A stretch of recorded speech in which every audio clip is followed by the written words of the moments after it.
Salut, c'est Obac. J'espère que vous allez bien. Aujourd'hui, on va parler d'un logiciel qui s'appelle grep, qui est un utilitaire très usité dans le monde Linux. Grep est un logiciel qui permet de trier un fichier ou un contenu en fonction d'un critère donné et permet de n'afficher que le résultat qu'on souhaite. C'est très utile lorsqu'on analyse des logs et qu'on recherche des entrées spécifiquement dans un fichier. Et pour être le plus précis possible, on va utiliser ce qu'on appelle des expressions régulières. Alors on va voir ça tous ensemble, tranquillement. C'est parti.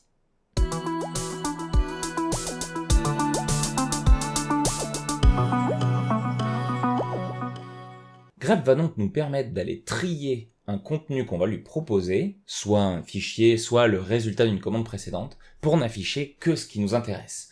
Et vous vous doutez que c'est hyper pratique quand on va avoir des fichiers de log qui vont faire plusieurs kilos, plusieurs mégas, plusieurs gigas, de ne pouvoir afficher qu'une infime partie, par exemple, seuls les messages d'erreur, ou seuls les messages qui concernent un autre serveur sur le réseau. Donc on va aller voir la structure de grep, comment est-ce qu'il fonctionne, quelles sont les options qu'on va utiliser régulièrement, et ensuite on va parler de la façon dont on peut affiner au maximum les critères d'utilisation de grep avec les expressions régulières. Alors on va commencer par une utilisation simple de grep. On va aller voir la commande, qu'est-ce qu'elle nous renvoie, et qu'est-ce qu'on peut lui envoyer comme simples options pour essayer d'avoir des retours intéressants.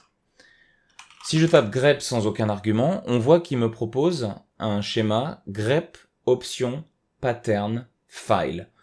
Donc, on voit qu'on a des crochets autour de options et file parce que ce sont des options facultatives. C'est-à-dire que on n'est pas obligé de mettre des options et on n'est pas obligé de donner un fichier en entrée parce qu'on peut lui envoyer un résultat de commande en utilisant le pipe qu'on a vu dans la vidéo précédente. Donc la seule option obligatoire à grep, le seul argument obligatoire, c'est le pattern. Donc il nous indique qu'avec --help, on peut avoir plus d'informations, et en effet, on a une myriade d'informations avec le --help, qui va nous donner plein d'options à notre disposition sur comment trier les données. Ici, par exemple, je vais faire plus simple. Dans le dossier dans lequel je me trouve, il y a un fichier exemple dans lequel j'ai des entrées du dictionnaire relativement simples, mais avec des critères communs. Mais la première chose que je vais pouvoir faire avec grep, c'est donc lui donner sans option simplement un pattern. Donc par exemple, je vais lui dire que je veux voir les mots qui contiennent les lettres G, R, A dans mon fichier exemple. Et lorsque je vais faire ça, bien on voit que automatiquement certaines lignes de mon fichier ont été sélectionnées, celles qui contiennent les lettres GRA. De la même façon, si je fais grep GLA dans mon fichier d'exemple, j'ai les mots qui contiennent les trois lettres GLA. À partir de là, on va pouvoir commencer à jouer par exemple avec un fichier d'erreur, un fichier de log et n'en sortir que les erreurs en faisant un grep error dans le fichier de log et n'obtenir que les lignes qui contiennent le mot-clé error qui peuvent nous permettre de comprendre quel problème rencontre notre logiciel. Une option fréquente qu'on va utiliser avec grep, ça va être le -v. Le -v permet d'obtenir toutes les lignes qui ne contiennent pas le pattern demandé. Par exemple, si je fais un grep -v GRA dans le fichier exemple, on voit que j'obtiens tous les mots qui contiennent GLA, mais aussi le mot ventricule qui traînait par là, qui ne contient pas le critère GLA qu'on avait sélectionné, et qui fait donc qu'on a un choix tout sauf. Une autre chose qui est importante à savoir avec grep, c'est qu'il est ce qu'on appelle case sensitive, ou sensible à la casse. La casse, c'est l'utilisation des majuscules et minuscules. Dans notre cas, si je cherche par exemple le critère GLA dans le fichier exemple, j'obtiens ces 5 mots. Or, si je regarde le fichier exemple à nouveau, j'ai rajouté des mots qui contenaient GLA, mais en majuscules. Si je veux obtenir ces fichiers-là, je peux faire un grep GLA en majuscules dans exemple, ce qui à ce moment-là me renvoie bien glacier, mais ne me renvoie pas les mots précédents qui sont ici dans ma liste. Donc si je veux à la fois en majuscules et en minuscules de manière indéfinie, je vais dire que je veux un I pour insensitive, donc insensible à la casse. Et si je fais cette commande, j'ai à la fois les résultats en minuscules et en majuscules. Une autre option qu'on va utiliser fréquemment avec grep, ça va être "-m" minuscule. Le "-m" minuscule permet d'indiquer le nombre d'occurrences maximum qu'on veut voir apparaître comme résultat. Si je reprends mon exemple de tout à l'heure et que je fais un grep "-m3" de GLA dans le fichier exemple, je n'ai plus que les 3 premières entrées qui vont être présentées et non pas toute l'intégralité. Ça peut nous servir par exemple si vous avez besoin des 10 premières erreurs qui sont renvoyées dans un fichier par exemple. Une autre option qu'on va croiser régulièrement, c'est l'utilisation du grand H ou du petit h. Le grand H permet d'afficher le fichier dans lequel a été rencontré le pattern demandé, et petit h permet de ne pas l'afficher. Comme dans mon cas actuel, je n'ai qu'un fichier dans lequel je demande le pattern, il est évident que je sais dans quel fichier a été pris ce pattern. Par contre, si je lui demande de me sortir le mot-clé error dans n'importe quel fichier de log de mon système, il y a plein de fichiers qui contiennent le mot-clé error. Et donc par défaut, on va afficher le nom du fichier qui contient le pattern demandé. Si je veux le faire disparaître, je vais ajouter "-h comme option, ce qui me permet de ne m'afficher que les lignes. À quoi est-ce que ça va servir? Ça va servir par exemple si j'ai besoin de parser le résultat sans avoir besoin du nom du fichier pour par exemple compter le nombre d'erreurs et que je ne veux pas avoir le nom du fichier dans le résultat. Et évidemment, toutes ces options sont combinables. Je peux par exemple dire que je veux, de manière insensible à la casse, avec maximum 3 résultats par fichier, sans afficher le résultat, je veux chercher le mot-clé error dans tous les fichiers qui sont dans var log. Et là, je n'ai plus que 3 entrées par fichier qui me sont affichées. Dans les options qu'on va croiser fréquemment, on a également le "-c, qui va nous permettre de compter le nombre d'occurrences d'un mot ou d'un pattern dans un fichier. Si par exemple je lui demande de me compter les occurrences du pattern GLA dans mon fichier d'exemple, je vois que j'ai 5 résultats. Je sais que j'ai un fichier en majuscule, si je rajoute mon "-i, j'obtiens à présent 6 résultats. Et enfin, la dernière option de base qu'on va voir, dont on se sert régulièrement avec grep, c'est l'option "-r, qui me permet de chercher de manière récursive. Alors récursive, qu'est-ce que ça veut dire? Ça veut dire que je vais chercher dans le répertoire où je me trouve, mais également dans les répertoires qui sont dedans, et dans les sous-répertoires, et dans les sous-répertoires, etc., etc. Si je fais un grep "-r du mot-clé error dans var log, donc /var/log est un répertoire dans lequel on stocke la plupart des fichiers de log sur un Linux, mais on verra tout ça dans le cours sur la hiérarchie de fichiers sur un système Linux, ne vous inquiétez pas. Eh bien, à présent, je vais aller chercher dans tous les sous-répertoires et tous les sous-fichiers qui sont à ma disposition. Si je rajoute "-m1 pour n'afficher qu'une entrée par fichier, on voit que je suis allé chercher dans, par exemple, de dossiers var log anaconda, anaconda.log. Je vais pas rentrer dans le détail de à quoi correspondent tous ces fichiers de log, c'est juste pour vous montrer que ce mot-clé apparaît bien dans ces fichiers, dans des sous-dossiers de ces fichiers. Voilà, donc ça c'est pour la première utilisation classique de grep, à savoir aller chercher dans un ou plusieurs fichiers des critères et des patterns qu'on va pouvoir rechercher. Une deuxième utilisation qu'on va faire, c'est qu'au lieu d'aller chercher dans un fichier nommé, on va donner le résultat d'une commande à grep qu'on va lui demander de trier. Donc là, pendant un des cuts, j'en ai profité pour créer tous les fichiers qui étaient dans mon fichier exemple. J'ai créé des fichiers qui ont les mêmes noms qui sont disponibles.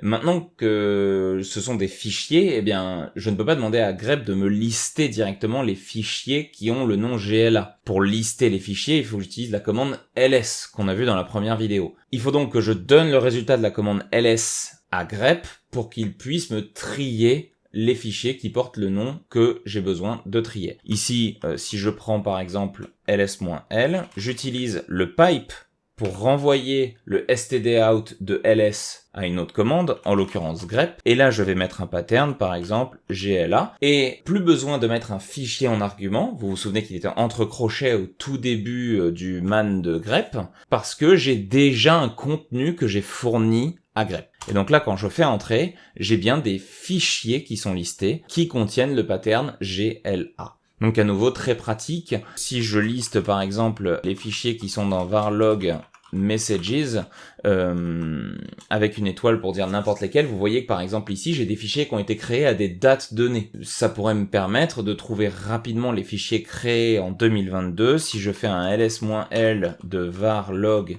et que je fais un grep de 2022, eh bien j'ai tous les fichiers qui contiennent dans leur nom l'année 2022. Et si par exemple je ne voulais que ceux qui ont le pattern 2022-08, hop, je peux réduire mon tri à 2022-08. Et vous voyez rapidement qu'on peut avoir quelque chose d'assez puissant quand on a besoin de faire une recherche assez ciblée sur un critère donné. On peut le faire très facilement avec grep. Donc jusqu'à maintenant, on a vu qu'on pouvait utiliser grep avec des fichiers ou avec du contenu qui provient d'une autre commande, mais on a vu que des patterns assez simples, à base de 2-3 lettres, un mot-clé, quelques chiffres. Il s'avère que le pattern peut utiliser ce qu'on appelle des expressions régulières. Alors qu'est-ce que c'est une expression régulière ? C'est une expression qu'on va pouvoir exprimer avec une série de caractères normaux et spéciaux qui va nous permettre d'affiner beaucoup plus précisément le type de résultat qu'on peut avoir. Par exemple, jusqu'à maintenant, j'ai fait GLA ou GRA. Mais imaginons que je veux tout ce qui soit GRA et GLA. Et bien pour ça, je vais pouvoir utiliser un caractère qui est le point et qui va représenter n'importe quel caractère. Si je fais donc un grep de G.A dans mon fichier exemple, on voit que j'ai à la fois en résultat les GLA et les GRA indifféremment. Le point est un caractère spécial qui remplace n'importe quel caractère. Et les expressions régulières, ça va être une série de caractères spéciaux, qu'on va voir un petit peu plus en détail, qui permet de faire des recherches beaucoup plus précises. On vient donc de voir que le point permettait de remplacer n'importe quel caractère. Eh bien, si je mets un deuxième point, ça veut dire 2 caractères. Si je mets un troisième point, ça veut dire 3 caractères. Et donc si je fais un grep de G.A ... ça veut dire que je vais au moins avoir 3 caractères après le A.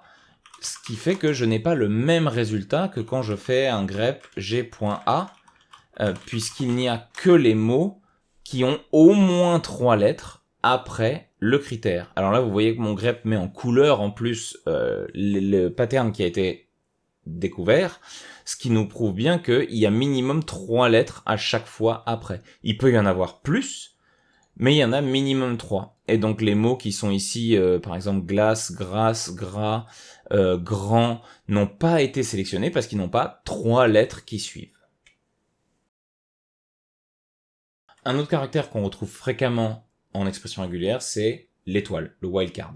Je l'ai déjà utilisé précédemment dans mes commandes dans le shell, ce qui permet de dire n'importe quel fichier ou n'importe quelle série de fichiers. Dans une expression régulière que grep va utiliser, ça veut dire de 0 à autant de fois qu'on veut. Ce qui veut maintenant dire que si je fais un grep de GLA point étoile, donc là ça veut dire que je veux les mots qui contiennent GLA et tous les caractères que je veux ensuite, puisque le point veut dire n'importe quel caractère et l'étoile veut dire de 0 à autant que je veux, eh bien j'obtiens tous les mots qui contiennent GLA, et on voit là que le pattern, qu'il y ait 5 lettres, 6 lettres, peu importe, l'étoile a voulu dire n'importe quelle série de caractères ensuite. Là où ça devient intéressant, c'est lorsque j'ai besoin de 2 séries de caractères définies, mais que je ne sais pas combien il y en a entre. Donc dans cet exemple-là, si je lui dis que je veux GLA, tout ce que je veux, et ensuite E, eh bien on va s'apercevoir que glace, glaive et déglacé sont tous les 3 ressortis. Puisque on a GLA, ici on a un caractère et ici on a un E. Là on a GLA, on a 2 caractères et puis un E. Là on a GLA, un caractère et puis un E. Et donc on s'aperçoit que quand on va chercher un peu plus finement les expressions régulières, ça peut nous permettre d'avoir des résultats qu'il était impossible d'avoir avec des patterns simples. Si là je mettais glace comme pattern, je n'aurais pas eu glaive, donc ça me permet d'avoir un peu plus de finesse dans les recherches que je vais faire. Le caractère suivant qu'on aime bien utiliser, c'est le caractère accent circonflexe. Donc lorsque je fais un grep, l'accent circonflexe représente le début de ma ligne. Ce qui veut dire que si je fais une recherche avec l'accent circonflexe et GLA, je n'obtiens que glace et glaive, puisque les autres mots qui contenaient GLA au milieu du mot. Ce qui veut dire que je peux ne choisir que les lignes qui commencent par un pattern donné. De la même façon, le dollar va représenter la fin de la ligne. Si je fais une recherche pour 2ME dollar, on va s'apercevoir que je vais aller chercher les mots qui terminent par 2ME. Si je rajoute le mot méchamment, qui contient bien 2ME, à mon fichier exemple, vous vous souvenez que les deux chevrons permettent de rajouter un mot à un fichier, et que je fais ça, le mot méchamment n'apparaît pas. Alors que si j'enlève le dollar, le mot méchamment apparaît parce qu'il contient bien 2ME, mais il ne termine pas la ligne par 2ME. Donc le dollar permet de terminer une ligne, là où l'accent circonflexe permet de commencer une ligne. Le backslash est un caractère spécial qui va nous permettre d'échapper un caractère. Alors qu'est-ce que ça veut dire échapper un caractère? Ça veut dire que si j'ai besoin de rechercher un point ou un dollar dans mon mot, si je tape, comme vous l'avez vu, une expression avec un pattern qui contient un dollar, grep va l'interpréter comme la fin de la phrase. Or, dans mon cas, si je cherche le symbole dollar, il faut que je puisse le chercher nommément. Pour cela, je vais utiliser ce qu'on appelle le backslash. Donc si je rajoute le mot dollar dans mon fichier d'exemple, et que je fais un grep de backslash dollar, je vais maintenant chercher le symbole dollar à proprement parler. Et je ne vais pas chercher donc juste fin de ligne. Si j'enlève ce backslash, j'obtiens toutes les lignes en réponse, puisque toutes les lignes contiennent une fin de ligne.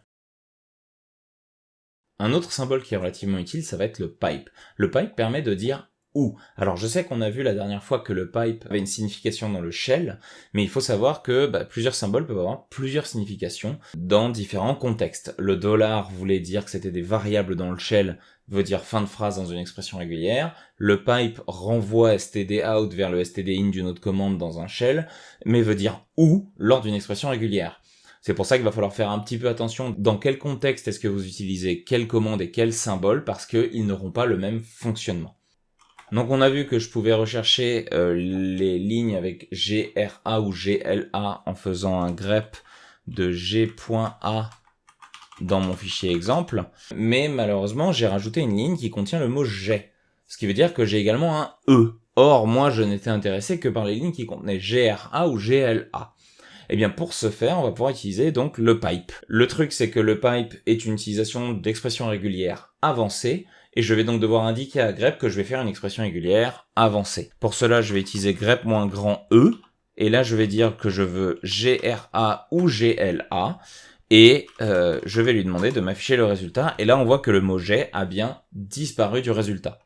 Si je n'indique pas à grep qu'il s'agit d'une expression régulière avancée et que je fais simplement GLA pipe GRA, il me cherche la ligne complète, le pattern complet GLA pipe GRA dans mon fichier exemple qu'il ne trouve pas. Pour éviter d'utiliser le -e systématiquement ou d'oublier quand est-ce qu'il faut l'utiliser, moi je vous recommanderais d'utiliser ygrep. La commande grep est simplement un alias, donc un raccourci pour la commande grep moins grand E. Donc comme ça, vous êtes sûr que si vous voulez utiliser des regex, elles seront comprises de manière avancée.